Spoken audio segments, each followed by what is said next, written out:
So the Cowboys, Jerry Jones. Jerry Jones is unbelievably happy.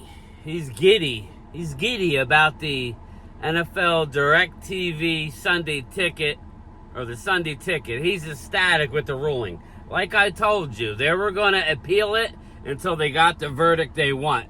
That's the one thing in this country that's kind of annoying. You know, these poor people can win a judgment, and then you get appeal. The more money you have, the longer you get appeal. And then when you appeal it, eventually you'll get the ruling. I didn't expect the ruling to come this fast, but it's over, people. It's over. It's funny. When you lose the verdict, you could appeal. When you win, and then it's overturned, you can't appeal that. So it's kind of annoying for all the bar owners who were getting screwed over and people that were involved in that lawsuit against the NFL. Like I told you from the beginning, the rich get richer. The power will always win. Me and you are just pawns. We're just pawns in the great game of chess, I guess. So that's over with, so we don't have to hear about these billionaires bitching and moaning about having to pay $440 million bond in cash. We don't have to worry about that. Just remember, $440 million to a billionaire, okay? Well, yeah, Jerry, at least Jerry. Not all owners, I guess, are billionaires. I don't know. I'd have to investigate that. But, you know, it is what it is. I told you that was going to happen, and it's happening. You know, I've never seen anything like it. But whatever. I do agree with the principle, but if you go back to our founding fathers and having a jury and all that, a jury of your peers, then what are we doing? Like, if we can just overturn everything, because the more money you have, the further you could go in the courts, then I guess that's where we're at. So Jerry's happy about that, but yet he's still raising the season ticket prices, so maybe he'll give you a discount. Maybe he'll do dollar dog night at AT&T. Yeah, I'll hold my breath on that. Yeah. But anyway, circling forward. I got you, Vinny. Vinny Hagen, Man of Hawkins' Zone. Circling forward, we are going to Dak Prescott's negotiation. I'm all itchy. I was up in the attic. I'm a mess. I got a bunch of stuff in the back here. Circling forward, Vinny. Dak Prescott and the Cowboys. The more I think of this, the fact that it became public through Mark Pereira of Pro Football Talk. I showed some of his comments last night at the start of the live stream. Dallas wants an escape hatch. We don't know the terms. Maybe it's after 2, probably 3 years. It wouldn't be 2 years. They want an escape hatch. So, whatever the hell that means. Here's the deal. You've seen enough leaves to fall. You've seen enough leaves to fall that, you know, what else do you need to know? It's going to be, a 4-year deal? They want an escape hatch? Like, just use the contracts. What are we doing? That tells me Dak will sign. Dak's going to sign. Because Dak, if I'm Dak, I'm not agreeing to no escape hatch, because, God forbid, he suffers a catastrophic injury. He wants the rest of that money. Now, again, we don't know the terms. But the fact that Dallas leaked that out, and trust me when I tell you, they leaked it, it doesn't come out. Or Dak's side leaked it out as a bargaining / negotiation tool. Either way, Lieutenant Caffey. Oh, sorry. You're goddamn right I did. We need to order a code red on Stephen Jones. I don't know. Is that too far? If anybody saw A Few Good Men, we need somebody to go in there with some bars of soap in a pillowcase and knock some sense into Stephen Jones. I don't know. We need a code red or something. We need a code red to intervene, either make a decision one way or another. I've never seen a team, right? I've never seen a team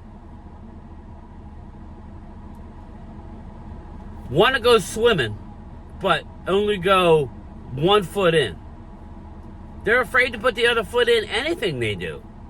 The only time they jump full with 2 feet is when they're bent over a barrel, like this Ezekiel Elliott contract, or now with the Dak Prescott deal. Other than that, they love to sign them some injured players, right? They'll give out a nice amount. If they look ahead and think they're going to be able to save money, look at the Tyron Smith contract. Tyron Smith was underpaid for most of his career. Zach Martin took a team-friendly deal, which is why Zach held out last year. What do you think these players are looking at, everybody? What do you think they're looking at? If I'm playing for the Cowboys, I'm looking at, okay, I got 2 years left on my contract before it's up. Maybe the players should go, if they want to be a Cowboy, they should just look and see how it's going to play out, because Dallas doesn't pay top market. The only way they do is if you let it draw out. Then they always end up caving, usually. The only time they won't is if a player hits free agency that's not a marquee player. The Cowboys never lose players that they want to keep. So that's why after this latest, they want to see leaves to fall. They want to have an escape hatch. That's telling me the Dak Prescott deal gets done before the season. That's my opinion. But if not, he's gone. They're not going to resign. Here's the deal, and believe me when I tell you, once Dak Prescott laces him up for game 1 without a contract, he's as good as gone. I know I said earlier that I'd want Trey Lance to start. That's not going to happen. That's just me being emotional, saying, all right, you don't want to, Dak Prescott has been the highest paid quarterback in Money in the Bank. Don't worry about wording. Money in the Bank. Over the last 4 years, Dak Prescott has pocketed the most money over the last 4 years. So let's not all feel sorry for Dak Prescott. Yes, he's close to free agency. I hope he gets paid. But I think they need to land. I'm thinking if Dak signs a deal, it's going to be around $58 million a year.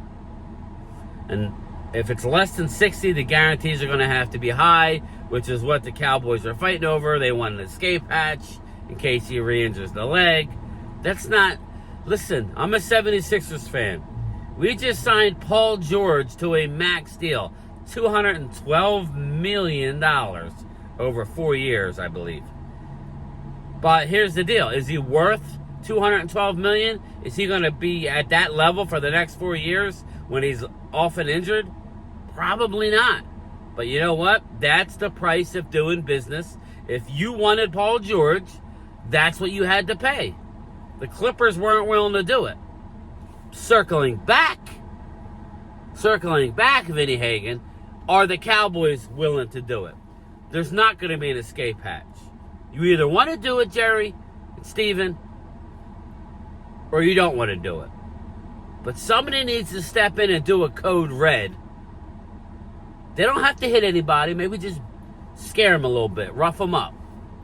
Right? You just rough them up. Make a decision.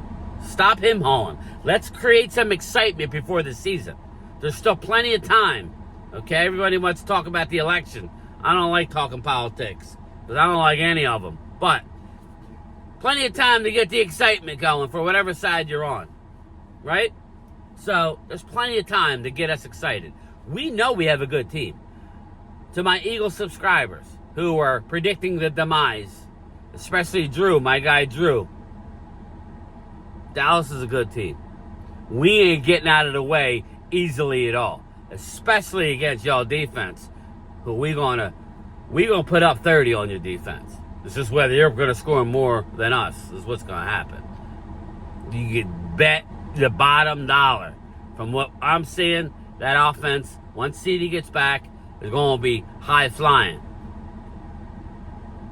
But I don't know that we're going to be able to stop you. So that'll be fun. But Dak Prescott, don't take no escape hatch. I think the deal gets done. Why? Because Trey Lance is just not.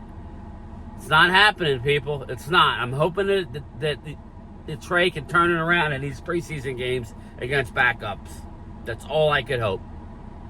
If not, wasted 4th round pick, and it sucks.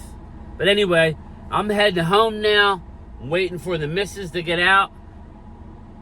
She's like, we leave, and then she goes back. We leave, and then she goes back. I'm like, I'm going out in the air.